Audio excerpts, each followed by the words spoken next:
This week, Lena, is Boris Johnson's week, I think, isn't it? We can't avoid talking about Boris Johnson. No, we can't.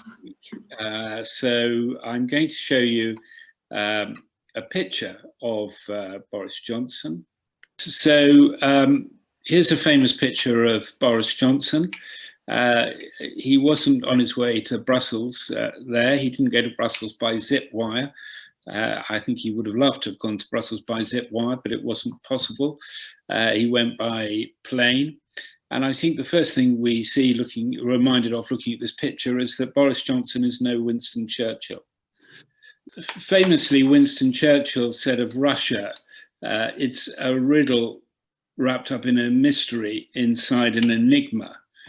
We might say this about Britain's decision to leave the European Union and why it's carrying on insisting that it should leave. Because Britain is a very pragmatic nation, and this is not at all a pragmatic thing to be doing. And of course, to leave without a deal will be even worse. But Boris went to Brussels to try and get a deal, hot off the back of introducing the vaccine, of course, in the UK. So I think this cartoon rather captures the week rather well. But of course, it's very unlikely to get a deal. And attention is now focused on Boris Johnson coming back from Brussels. What's going to happen next? People keep an eye out for him on the White Cliffs of Dover, waiting for him to return from Brussels. And the White Cliffs of Dover actually are going to be very much the focus for coming weeks, because Dover, the port of Dover, is the main point of entry for, indeed, material for vaccines and food and medicines and everything else that has to come into the UK from Europe. And if that is blocked from the 1st of January, life will become very difficult. But equally, life will be difficult for Boris Johnson inside his own party if he's not able to achieve a deal. So if you look very closely at that picture, you might be able to see Boris Johnson with a hat on again. And I think the best way of summing up the position Boris Johnson is in right now is he's stuck between a rock and a hard place. There he is, between a rock and a hard place. So I think there's no easy way out for Boris Johnson, and sadly for the UK. If we now turn to France, there are nationwide protests against the security law. Can you tell us more about that? Yes, and let me show you a picture of the Place de la République in Paris. I recognize it, yeah. This was a couple of weeks ago, and I think everybody will know who the person in the centre is, or the image of the person in the centre, the French President Emmanuel Macron. No prizes there. But to Macron's right, to your left as you look at this, we have the Interior Minister called Gérald Darmanin, and the Didier Lallement on the right, the Paris police chief. And of course, the problem here is the complaint here is threefold. The European Civic Forum, of which New Europeans is a member, have expressed this very well. First of all, you've got laws being made to shut down associations that are thought to be dangerous to the French Republic, on the whole Islamic ones, but without evidence that these associations necessarily are a threat. And that's obviously not right. I think secondly, there is concern about police methods, that these are too brutal, that these are aimed at preventing people from demonstrating rather than facilitating the legitimate expression of concern at the measures that are being introduced, as well as some of the issues around technology that the police are using. The police are able to use all kinds of hidden cameras and other technology to photograph and use images of demonstrators, but demonstrators are forbidden from taking images of the police, so that seems to be very one-sided. And I think the third point relates to the universities and more restrictive measures on universities to be able to research some of the issues that are around freedom of assembly, and the security measures that are being introduced, and Islamophobia itself. And so I think there are big challenges for France in terms of maintaining its reputation for the rule of law and civil liberties. And I think more than ever, what is important is dialogue, particularly dialogue with civil society organizations, so that a peaceful way can be found to ensure the security of France without undermining civil liberties there. And I think that's proving to be a big challenge for Emmanuel Macron and his team. In recent weeks, or the last weeks, we talked often about Poland and Hungary. Are there news we need to talk about? Well, of course, what we have this week is the European Council meeting, and yes, I'm afraid that Poland and Poland's leader Morawiecki and Orban from Hungary are still very firmly on the naughty step. I think there was an audible intaking of breath by other EU member state leaders as they all arrived in Brussels for this summit. And of course, we've been sitting on the edge of our chairs thinking, how is this going to be resolved? But there does now seem to be a way around this. Angela Merkel, of course, is completely exasperated by the behavior of these naughty boys from Hungary and Poland, but looking for a way to keep the family together, as we've said before, and she thinks she may have found one. We're going to have a look at her now. Here she is in a rather Italian gesture. So here we have Angela Merkel saying, Che cosa facete? What are you doing? As they might say in Italian, with throwing her arms up in this gesture. But she's come up with a compromise, and in true Angela Merkel style, great leader of Europe that she is. And what she's saying is that the decision about whether or not Poland and Hungary are breaking the rule of law needs to be referred to the European Court of Justice. And of course, that's exactly where the problems have been in relation to Poland, because Poland has been passing laws to say that its judges should take no notice of the European Court of Justice. But it seems to me that this is a way of helping Poland, the Polish and the Hungarian governments to save face so they can sign up to the recovery programme, which would deliver important support for their populations in this time of trouble. The alternative would have been for the 25 member states, other 25 member states, to have done a deal between themselves, excluding Poland and Hungary, which would have meant that their populations would have got nothing at all from the recovery programme. But of course, the problem always is how you can punish the leaders without punishing the people. Unfortunately, democracy has consequences. If you elect the wrong governments and they govern badly, the people always suffer. Roger, today is a very important day for everyone on Earth, because the Human Rights Day is marked every year on the 10th of December. Indeed, today is the UN's Human Rights Day, and human rights organisations, civil rights organisations are very active. There's some wonderful events going on today all over Europe, all over the world. And the key message is not to let the pandemic undermine human rights, democracy, and the rule of law.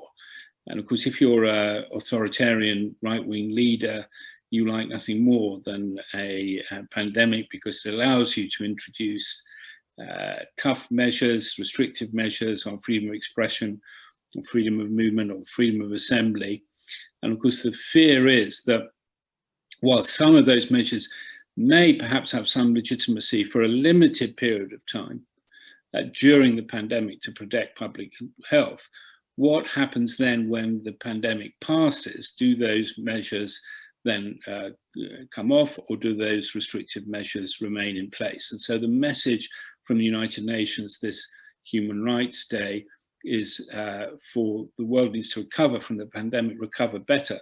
And the way to do that is through strengthening and respecting human rights and not allowing these restrictive measures that have come on during the pandemic to remain any longer than they're necessary. So there we have it. End discrimination, stand up for human rights, recover better.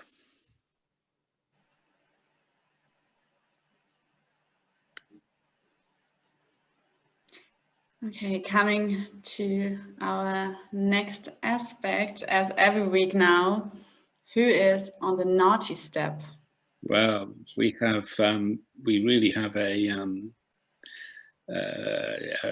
very exciting story to tell this week in terms of the naughty step in Europe.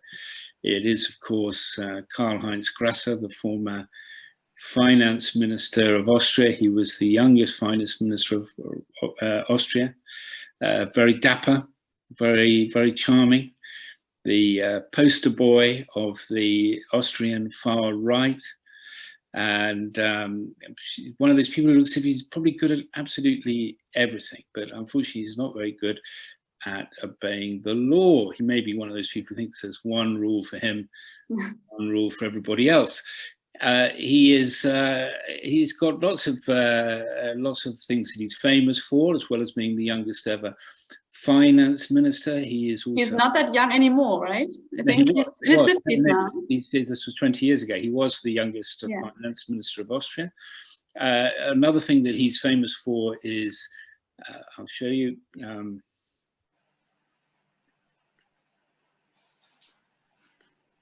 Sorry.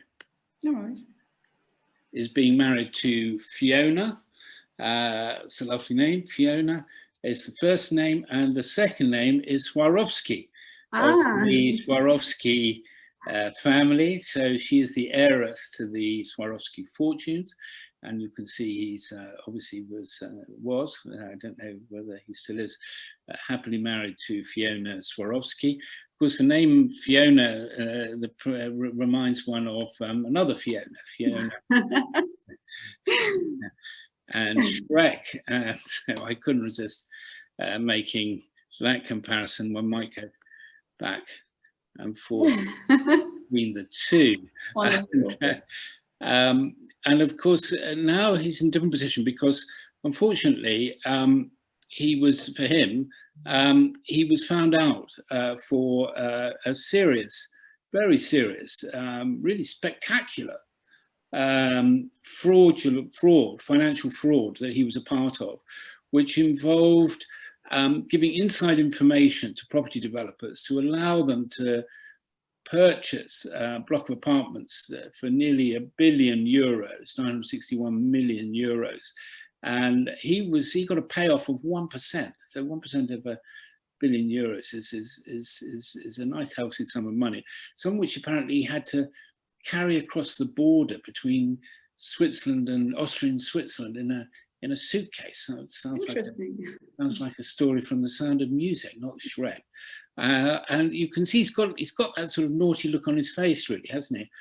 But you can see if you look to the right, you can see where he's heading. He's heading for a life behind bars, and I'm not sure who that Disney character is, but he's going to not be cohabiting with Fiona anymore. He's going to be cohabiting with his fellow partners and other partners in crime. And probably for a long time. For 8 years, are subject to appeal. But I think on a serious point, it's this is a very long-running story. As you say, he was finance minister a long time ago, and the links between the far right in Austria and Putin and the Russian regime and others and so on run very deep. And I don't think that this problem has gone away, but I think this is a victory for those who believe that it is possible to use intelligence, journalism, the rule of law, lawyers, all the people. I think we should salute them, all the people who have brought this fellow to justice. They've done a very great public service, but the problem has not itself, the deeper problem of corruption at these high levels has not gone away. So we all need to be vigilant. Right. So Roger, what else grabbed your attention this week? So